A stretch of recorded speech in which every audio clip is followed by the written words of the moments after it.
All right, here to introduce tonight's keynote speaker is Hope Clements. She's a member of the Rotary Club of La Crosse. Hope is the Director of Community Engagement and Development at the Franciscan Spirituality Center.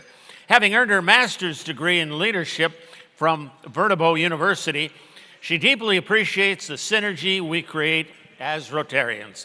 Please help me welcome Hope Clements.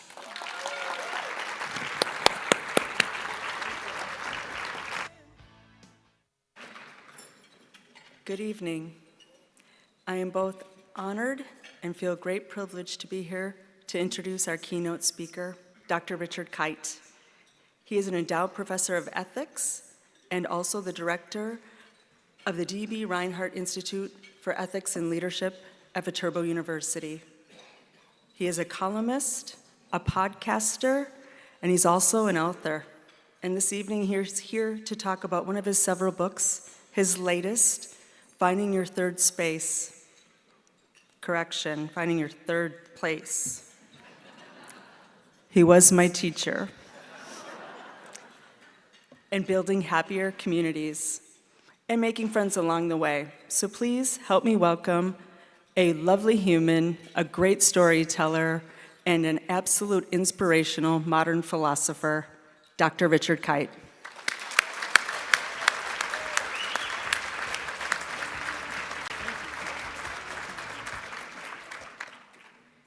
And with the 53rd pick of the end. It's kind of intoxicating being up here with these bright lights on this big stage. And thank you so much, first of all, for inviting me to talk about this subject of third places. For the past year, I've been on quite a journey speaking to groups all over the country about this idea of third places, which when I first heard about it was such an unknown concept. The idea of a third place comes from Ray Oldenburg, a sociologist in Florida who just passed away a few years ago, but he had written about this in 1989, this idea that our first place is home, second place is work, third place is where we go to form friendships, where we make connections, and what makes our community stronger. I was asked by a publisher if I'd do a book on this because after COVID, the idea of third places started getting more traction because it provided a name for something we thought we had lost. And it's been very interesting because when the book came out last June, I've been talking both to small groups and larger groups like this, but it's been very different reactions. So when I'm talking to groups, I get, usually the crowds are a little bit older because they're people who are members of organizations who are showing up to things. It's people who belong to library groups or community groups, Rotary, Kiwanis Alliance, things like that. And I always get a few people who are coming, especially when I'm speaking to public libraries and so forth, that are coming because they're intrigued by the title and the topic and they want to find ways of getting involved, but they're not sure how. But they feel comfortable enough coming to things like that. After one talk, I had an elderly man come up and he put his hand on my shoulder and leaned into me and he said, now I know why I've been crying every night. And on the other hand, I've been getting emails from young people all over the country, many students and also young journalists who are doing stories or doing research, and they're looking at how their communities can become stronger and how they identify new kinds of social gathering places. I talked a couple weeks ago to a young journalist working for Marketplace at NPR, doing a story on Yemeni cafes as kind of these burgeoning gathering places for young people in many cities. And then a few days later, talked to a student from the Fashion Institute of Technology in New York City about the ways in which thrift stores have become third places for many young people, and especially popular first date locations, which I had no idea about. I was fascinated to learn about this. So this has been really fascinating. What I'd like to do tonight, I'm going to squeeze a 30-minute presentation into 20 minutes, so I'm going to skip every third word. It might be a little difficult to make sense, but just follow the pictures. and you'll be okay. I'm going to jump through a lot of these slides pretty quickly, but I want to set the context for why third places right now are so important. And the context is this, is what's been happening in our world. And so how many of you think that lives today are better than they were 60 years ago? Anybody think they're better? How many think lives today are worse? Okay.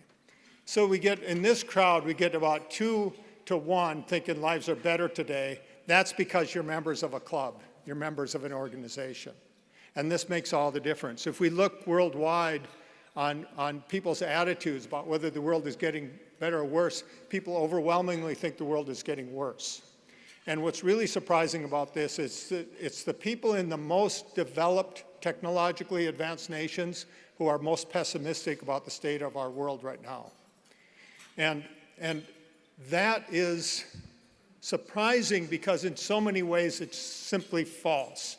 If we look just back at all the objective evidence about how our lives are, they're immeasurably better. If we look back, say, to 1950, 75% of the world was living in absolute poverty. And today we're under 5%. So we've made incredible strides in reducing poverty in our lifetimes. We look at something like global child mortality for pretty much all the world's history before industrialization. Around 40 to 45% of the children died before the age of 5. Now that's under 10%, but it's still a lot in absolute numbers, but we've made incredible progress. And this is because of advances in capitalism and democracy and technology. All these developments working together mean that we can identify problems, find solutions for them, and implement them in really effective ways. That means our life expectancy has been going up steadily for over 100 years now. And yet, if we ask, what about trust? Because, see, these institutions have been so incredibly effective at making our health better, at feeding us, at making us live longer. You would think that we would have much more confidence in our institutions, in our government organizations, in our universities, in our healthcare agencies, and yet that's not the case. What we find is trust is declining.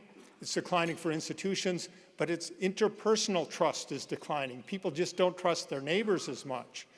And so that's a real question, because the other thing is, just as people are more pessimistic in the most advanced countries, trust is declining most in the most advanced countries. Those are the countries where we have the most reason to trust our institutions and one another. So why is this? Well, the key is objective well-being might be getting better, subjective well-being is getting worse. And so when you ask this question, are our lives getting better or worse? There's 2 ways you can take it. Are our lives physically better, materially better? No doubt they are. Psychologically, are we better? No, we're psychologically worse. And we have all these measures that people are not feeling as good about their lives as they were before. And so we've just started studying. I'm saying scholars who are looking at these questions of subjective well-being just started studying this around 1990. So we started looking at anxiety, and since we've been measuring anxiety, it's been on the rise, and especially in the most advanced countries. The term burnout doesn't get invented until 1988, but we find increased use of terms like this. And then this is probably the most disturbing study that I've seen in the last couple of years. If we look at measures of cognitive distortions, these are patterns of illogical thinking, what we find is that in developed nations, cognitive distortions have been on the rise since around 2000. And the last time we see this historically over the past 100 years was in Germany right after World War II. And cognitive distortions are it's an indication of somebody that's in depression. When you're depressed, you're thinking in extreme and often irrational ways about what the world is like around you. Well, we can imagine in Germany after World War II, people had reason to be depressed. Do we have reason to be depressed today? We're not feeling good about what things are happening and the way things are going. So it's our interpersonal relationships. This is what the problem, and this is the question, like, why are we feeling worse? We know we're feeling worse, and we have all these measurements of it, and the question is why. Now, the best explanation I've seen from this comes from somebody named Dr. Amit Sood, who was a neurologist, neuroscientist at Mayo, looking at burnout in the healthcare professions. And he explained it this way. He said, like, we've had accelerating growth in technology, and the technological growth has speeded up considerably, especially over the last 50 years or so. It used to be the case when new technological developments would come along that would greatly impact our interpersonal lives or daily lives. It would take a long time for that to happen. So society could shift, and the ways in which we interact with one another would have time to shift as the technology was implemented into our lives. You think of something like the printing press. It takes a couple hundred years before that's affecting most people's daily lives. Steam engine, still a long time before it's affecting people. Well, now we have something like AI. When ChatGPT comes out, it's 2 weeks before we're finding students using it in universities to write papers. And this is before we have any policies, right? Like, we don't have time to adjust how we live. And it's not just that we don't have policies to adjust time to adjust how we live. Our brains can't possibly react as quickly as technology affects us. We're basically living with the same brains as our ancestors from 1,000 or 2,000 years ago. And so we've got brains that are really well suited to living in a natural world, but we're living in a highly fast-paced technological world, which requires a lot of energy, a lot of psychological energy to stay on top of what's going on. And then we have all kinds of technology that is not just changing how we live, it's taking advantage of how our brains work.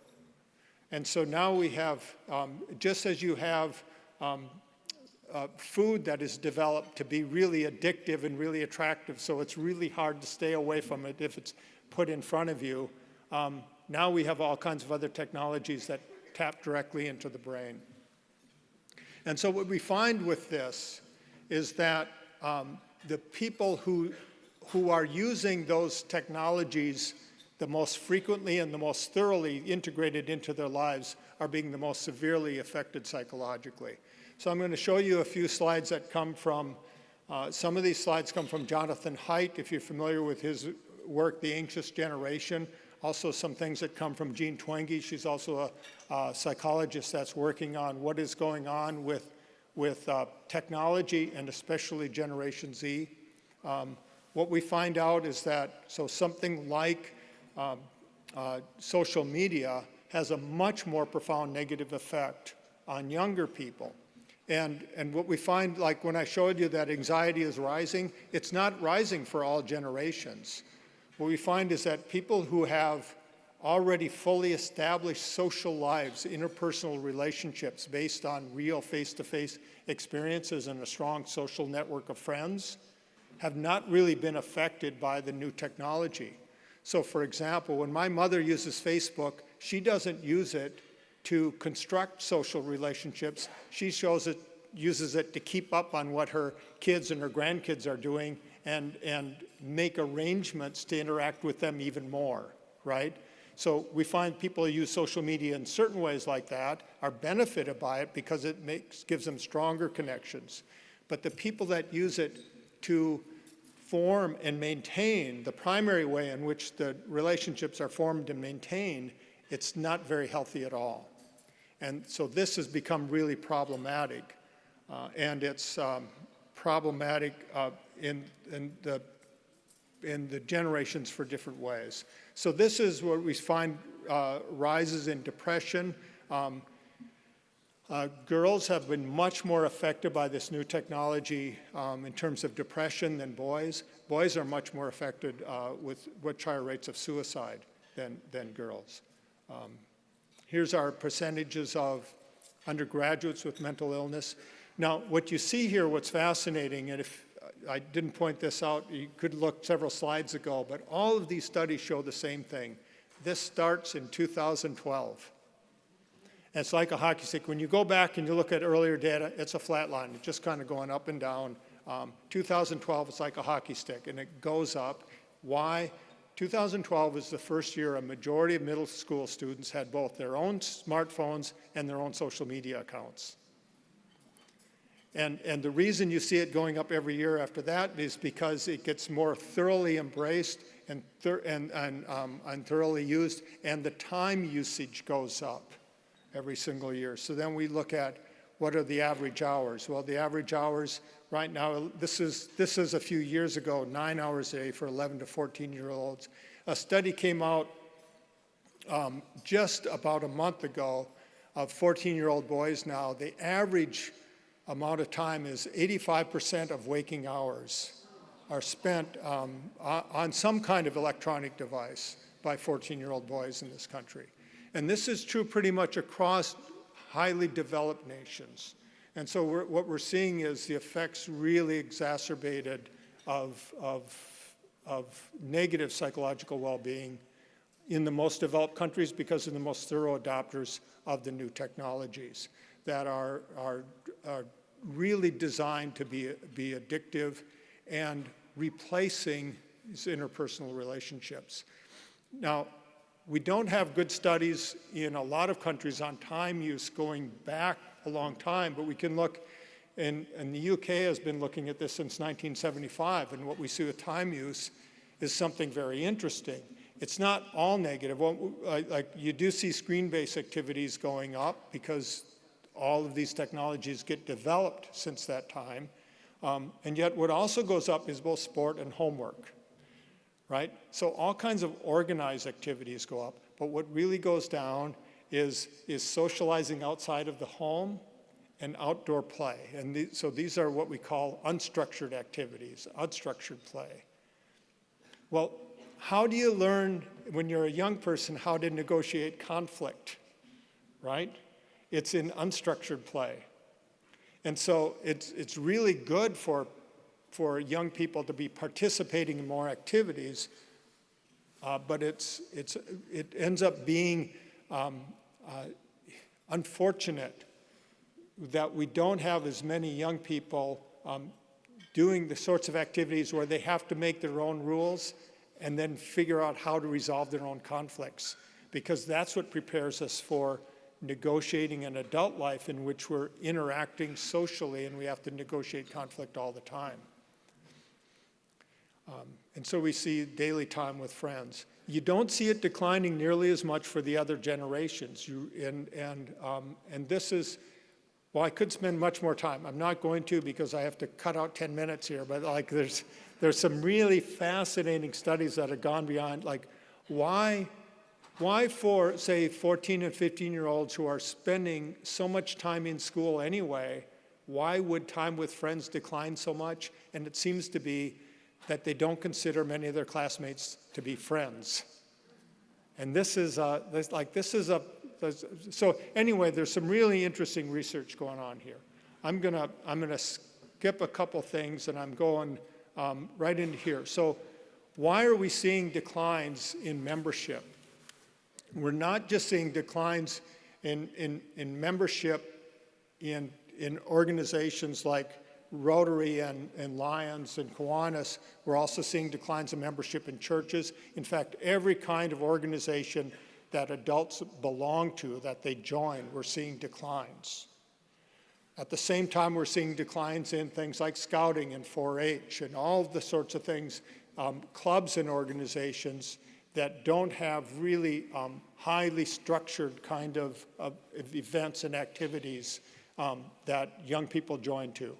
So where do young people learn what the norms are for organizations like this, and to learn to think that this is something that's enjoyable, and to learn to feel comfortable. So when you have young people that have never belonged to something like 4-H or scouting and so forth, coming into a Rotary meeting must seem really strange in a way that, how many of you belong to some kind of youth organization? Can I just see a hand? So like when you step into a Rotary meeting for the first time, this seems natural to you because this is the sort of thing you grew up with. It's very different if you haven't grown up with that at all. And in fact, we have really much higher rates of social anxiety. We're just the kind of going into a room full of strangers and interacting with them seems like really difficult. Well, we forget sometimes this is a skill that has to be learned. Right? But at the same time as we're not interacting socially as much, what we're finding is that friendship is declining. And friendship is the most significant marker of well-being. We know that workplaces where people have 2 or more close friends, they're almost always highly engaged. Neighborhoods where people say they know their neighbors and they have friends among their neighbors, those are people that are committed to those neighborhoods and are engaged in those neighborhoods. And we know that health is much better. So something is going on here with our participation and with the number of friends we have. And I was trying to take a look at how do we measure how far back this decline in friendship goes. And we don't have many studies because we weren't doing surveys about this, say, in 1950 or 1900. But what I did is I pulled up the Google Ngram, which measures the frequency of word use in publications. And we can go back all the way to 1800, and we can look at how frequently different words occur in print. And so I typed in 2 words, friend and self. And here's what we find. In 1800, the word friend appears in print roughly 3 times as often as the word self. By 2000, the word self appears in print roughly 3 times as often as the word friend. And they cross in 1910. Now, take a moment here to think back on Rotary and the history of Rotary. When does Rotary begin? In 1905. There's a cultural transformation happening at the time where you have a group of friends, or a group of young people that didn't have friends that are coming into a city looking for how do they do this? How do they negotiate this life in a new city at the first, when the ability to really move out of towns, this is something that's new in our society. People are moving all over the place, and you have these young professionals asking, how do we negotiate this new kind of world? They discovered something new, that is forming clubs. And then forming clubs that we draw more people in out of a desire, partly for friendship, but partly for usefulness. Because one of the things that happens when you're estranged from one another, when you don't have a place, is you can't be useful. So how can you combine both things, like both friendship and usefulness? And this becomes really powerful, and it catches on. We get Rotary and Kiwanis and Lions all formed in this Chicago, Detroit area within a few years of one another, and then spreading throughout the world. And it becomes really powerful. But the key thing is, they didn't know what they were doing. None of them thought they were starting world movements, and they were coming together because they recognized the importance of friendship in a world in which it had become difficult to do it in the old ways. Like the old ways of forming community weren't working for them. They had to invent a new way of doing it. Now, I've run out of time. What I'm going to do, if you'll permit me, I'm just going to go through just really quickly a few answers, because this is what we can do. So one of the things, we have to remind people how important joining is. And this comes from Robert Putnam, the Harvard psychologist who wrote Bowling Alone. Joining one club reduces your chance of dying in the next year by 50%. It's incredibly important for our physical health. It has effects on our cardiovascular system. It has effects on our psychological sense of well-being. We also know that it's really important for the prevention of dementia, probably the most important thing we can do. This is a study that's based on a meta-analysis looking at all the studies linking social connection and dementia that have been done all over the world. And we have a 30 to 50% reduction in occurrence of dementia among those who have a really robust social network. Now, one other tool that you can use, I'm not going to spend much time looking at it, but you can go to the Social Capital Atlas. This is an interactive resource that's used, developed by a researcher named Raj Chetty. So you can just type it up, and then you can put in by zip code or by county, you can put in different neighborhoods in the United States, and you can see how are we doing as far as social capital. And you can look at a couple things. You can look at upward mobility, because we know that in neighborhoods where people are highly engaged and know one another, we have really high rates of people moving from lower socioeconomic status to higher socioeconomic status. In fact, it's one thing we can do really to raise young people out of poverty is having them be in neighborhoods that are highly engaged. But now, for the first time, we have a tool that can measure this. We can look at, first of all, socioeconomic exposure. Our young people who come from poor families, are they exposed to people with higher income? What we find here in this county, in Waukesha County, is a really high socioeconomic exposure, which is a fantastic thing. But then you look at friending bias, because friending bias works with it. So you have high exposure, but how easy is it to get involved with groups of people? If you have low friending bias, then it's pretty easy to get involved in group. If you have high friending bias, like you might meet somebody who has higher income, but you don't get involved in groups with them. And so here you have fairly good friending bias, but that's what really needs to be worked on. So you have really high economic exposure. What do we need to work on? The friending bias. That is how easy it is for people to get involved with one another. How friendly are we at inviting people to come in? See a connection with Rotary? Yeah. And you can look at any, now we find where are the places with the lowest friending bias. This is one study that looks at these kind of 6 groups: neighborhoods, colleges, high schools. It used to be neighborhoods are the easiest places to make friends. Right now, recreational groups and religious groups. What's not in here is service organizations. If we had service organizations, I'm confident we'd be right with religious groups. That is, the best places, if you want to lower friending bias in communities, you get people involved in these groups where you have people coming together for a common cause. So here's what we can do. We can reimagine our social lives. Emphasize real experiences, not digital experiences, not simulated experiences, real experiences with real people. Prioritize friendship. Make friendship the #1 thing, and make that an important thing in our schools. Like, what do we want to teach our kids? Not just skills at manipulating data, skills at interacting so they can form friendships, because we know it's really important for their economic and their social and their psychological well-being. Become a nation of joiners. We have so many people who say, I'm just not a joiner. We can turn that around and say, like, joining, this is what you should do. If you're not a joiner, well, change that. Join.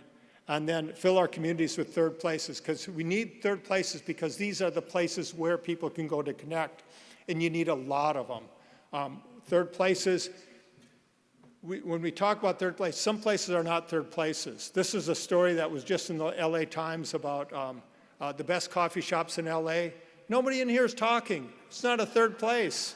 It's a coffee shop, but everybody's on their laptop or their phone. That's not a third place. A third place is like pickleball court. There's like people are interacting. It's the fastest growing sport in America right now, and it's because it's so social. Farmers markets. These are great third places where people gather. Yemeni coffee shop here in the Milwaukee area. I didn't even know there was a Yemeni coffee shop in Wisconsin. But yeah, we have the idea is there are places where people are gathering that we don't even have any idea about, but they're really important or vital in our communities. Thrift stores for all generations, and then like Interact. What does Interact do? It provides gathering opportunities for young people. So we need to get better at finding our third places if we want to know. Like, this is a lot of what I wrote about, like, how do we find it? Well, we prioritize friendship, and we look for places where people that are interested in things that we're interested in, where do they hang out? Where do they go? If we don't have one and we don't have friends who have one, then start inviting friends to come out to coffee with you. Like, create a third place. And then this is, if you have a business or you have opportunity to make your place a gathering place, this is what you do. You make it accessible, you make it inviting, you make it conducive to conversation. So I want to close with a final story here, and I'm sorry for going over time. This comes from one of my favorite books. It's by Ben Logan. Ben Logan wrote a memoir of growing up during the Great Depression in the area near Soldiers Grove, Wisconsin. And in this book, there's a chapter called Short Days in Yellow Lamplight. And he writes about the night that his dad came home with a new lantern for the table. And for a long time, they'd always been, in the winter nights, they'd gather after supper at the table. They had an old rail lantern, and it cast a really dim yellow light, so they'd do their reading, their homework, closer around this table. And he brought out the latest technology, was a new kerosene lantern from Aladdin. And he lit this lantern, and it just shed this bright light over the whole room. And an hour or so later, the mother looks around the room, and she says to the father, "I'm not sure I like this new lantern." And he says, "What's wrong with it? It's a lot brighter." And she says, "Yeah, but look what it's done to us." He looks around the room, and everybody's spread out around the room during their homework in their own corner. And he says to her, "Do you want me to go get the old lantern?" And she says, "I don't think it's the lamp, I think it's us. Does a new light have to change where we sit at night?" This is where we are as a society. We're not going to get rid of the new technology. We're not going to go back to where we were 20 or 30 or 50 years ago. We've got technology that makes us possible to be completely interdependent of one another. I can go to the grocery store and I can buy things without ever interacting with another person. I can order our food, have it delivered at home. I can watch all my movies on Netflix. We don't have to interact. But does the new technology have to change where we sit at night? Does it have to mean that we don't interact? And we have to transform our society so we become a people that chooses to be interdependent on one another, even though we don't have to be. And this is where an organization like Rotary can be key by saying, like, here's an option for our society. This is our salvation. We're suffering right now. Our salvation is coming together, choosing to be interdependent. And so that's what I've been writing about. I don't have time to answer questions, but I've got some books available in the back. If you're interested in getting one, I'd love to talk to you about this. As you can tell, I'm passionate about the topic. I'm passionate about the promise of Rotary to address this crisis of interdependency. Thank you very much.